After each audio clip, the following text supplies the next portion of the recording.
So today we're going to go over a few quick win videos. I'm going to show you a really useful motion tracking effect you can pretty much use throughout your entire video. You can all you have to do is put in maybe 5 minutes of work right up front, and then you can use it countless times throughout your video. Instead of just placing B-roll and having it just quite boring on the timeline, it really makes it feel a little bit more professional. So let's jump in and have a little look at this quick win. So I found the stock footage that I want to use now. It's quite cool, it's quite kind of grungy lighting, it's a nice smooth shot. I think this would be a really good one. I think we can use this throughout the videos. And now I'm going to drag this into After Effects, crack in, and I'll start by making a folder for this, assets, and I'm going to drag that straight into the composition tab down here. So it's made a composition. So what I'm going to do is I'm going to keep it at the settings that it came in at. Only thing I'm going to change is the name, and I'm going to call this motion track template. And now we're going to use a super useful tool inside of After Effects, and it's called Mocha.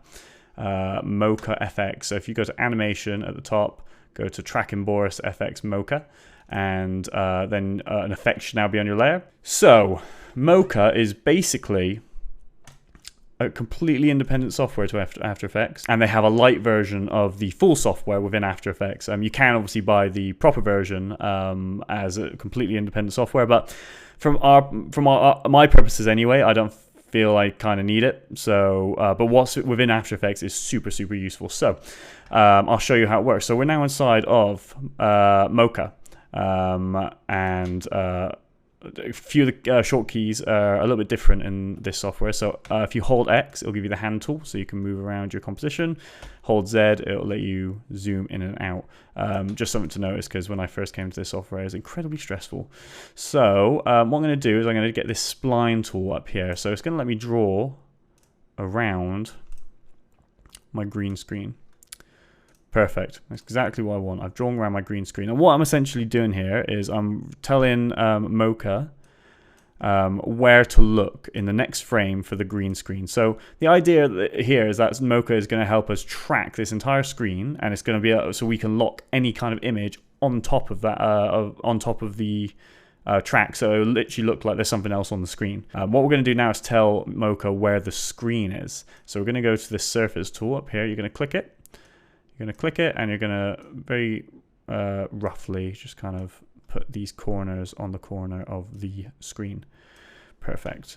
I'm going to zoom in, and I'm just going to have a little tidy up of these. So there's one there. Perfect. I'm going to get that up there. Move across. Another one there.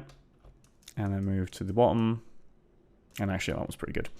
So now it really is as simple as tracking forward.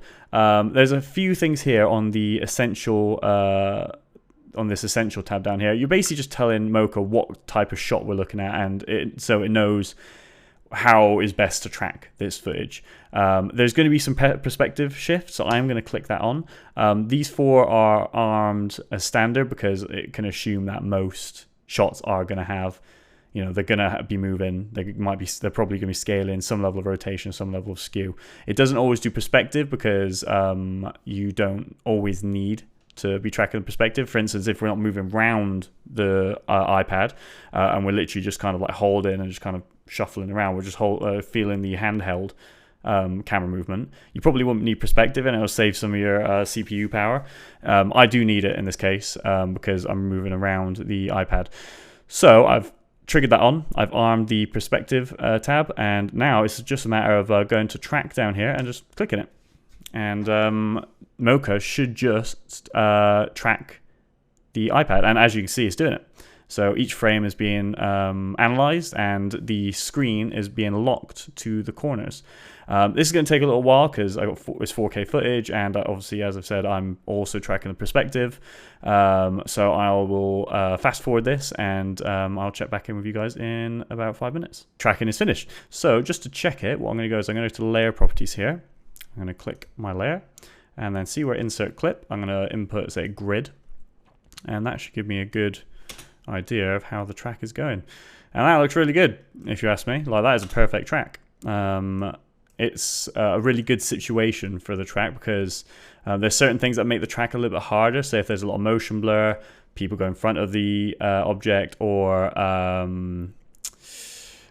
the object leaves the shot, those can be challenging. So if you do find you have a more challenging track, all you have to do is use the keyframes at the bottom right of the corner, scrub around the timeline, and you can nudge your track back into position. But I'd recommend looking for nice clean shots like this, because it makes the job nice and easy. So now this is done, we're going to hit Command S, and we're going to X out of Mocha. So now Mocha is done. Cool. And nothing's happened yet, as you can see, but what we're going to do is we're going to go to our effect on our layer. We're going to go tracking data. We're going to create tracking data. Layer 1 is our only layer that we created in the software. And now, as you can see, we have some corner points on our footage. Fantastic. So what I am going to do now is I'm going to start looking at making a screen composition. So I'm going to go to the projects. I'm going to go create new composition. And I want the composition to be exactly the same width and height as the original composition. I'm just going to call this screen.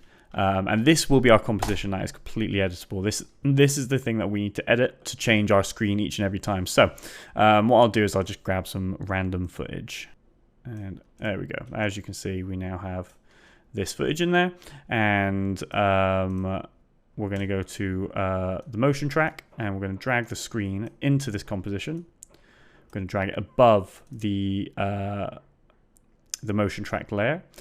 And now what we're going to do is we're going to go to effects on the motion track layer. So we're going to go apply export.